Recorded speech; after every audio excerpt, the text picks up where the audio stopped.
स्वागत आहे तुमचं आपल्या लोकप्रिय युट्यूब चॅनलवरती। योजना करो या लोकप्रिय युट्यूब चॅनलला सबस्क्राईब केलं नसेल तर आपण सबस्क्राईब करू शकता, बेल आयकॉनला ऑल प्रेस करू शकता। पीएम किसान महासन्मान निधी योजनेचा 20वा हप्ता अखेर आता शेतकरी बांधवांच्या खात्यामध्ये एकंदरीत आज जमा होणार आहे। एकंदरीत 30,000 रुपयाचा हप्ता मिळणार आहे का, काय आहे या संदर्भात संपूर्ण बातमी जाणून घेण्या अगोदर आपल्या युट्यूब चॅनलला योजना करो लोकप्रिय युट्यूब चॅनलला सबस्क्राईब जर केलं नसेल तर आपण सबस्क्राईब करू शकता।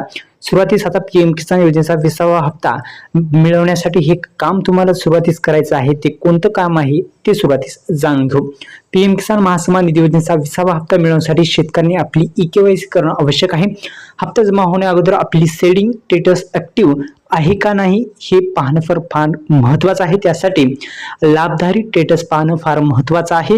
लाभधारी स्टेटस जर तुम्ही पाहिले नसेल तर आपण अधिकृत वेबसाईट pmkisan.gov या अधिकृत वेबसाईटला भेट देऊ शकता। दुसरं म्हणजे पीएम किसान महासन्मान निधी योजनेचा 20वा हप्ता जमा होण्यासाठी आपली अग्रस्टॉक नोंदणी केलेली असणे देखील आवश्यक आहे। म्हणजे सोपं आपल्या भाषेत जर सांगायचं असेल तर शेतकरी ओळखपत्र काढणं फार महत्त्वाचं आहे। शेतकऱ्यांना ई-केवायसी करण्यासाठी आणि अग्रस्टॉक नोंदणीसाठी सरकारकडून अतिरिक्त 15 दिवसाचा कालावधी देण्यात आलेला आहे।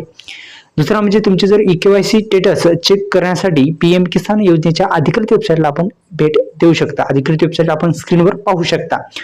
दुसरं म्हणजे तुमची ई-केवायसी झालेली नसेल तर तुम्ही जवळच्या सीएससी केंद्र देखील भेट देऊ शकता आणि अग्रस्टॉक नोंदणी असेल ती देखील लवकरात लवकर करणं आवश्यक असणार आहे। दुसरं म्हणजे या कारणास्तव अग्रस्टॉक नोंदणी शिवाय आपले पीएम किसान महासन्मान निधी योजनेचा 20वा हप्ता देखील अडचणी येऊ शकतात। त्यामुळे आपण हे मी सांगितल्याप्रमाणे संपूर्ण जे माहिती आहे ती नीट वाचा आणि जी मित्रांनो जी काही प्रॉब्लेम असतील ते दुरुस्त करणं फार महत्त्वाचे असणार आहेत। तर 30,000 रुपयाचा हप्ता मिळणार आहे का, तर अद्याप या संदर्भात माहिती आलेली नाही, म्हणजे घोषणा झालेली नाही, लवकरच घोषणा होईल अशी आशा।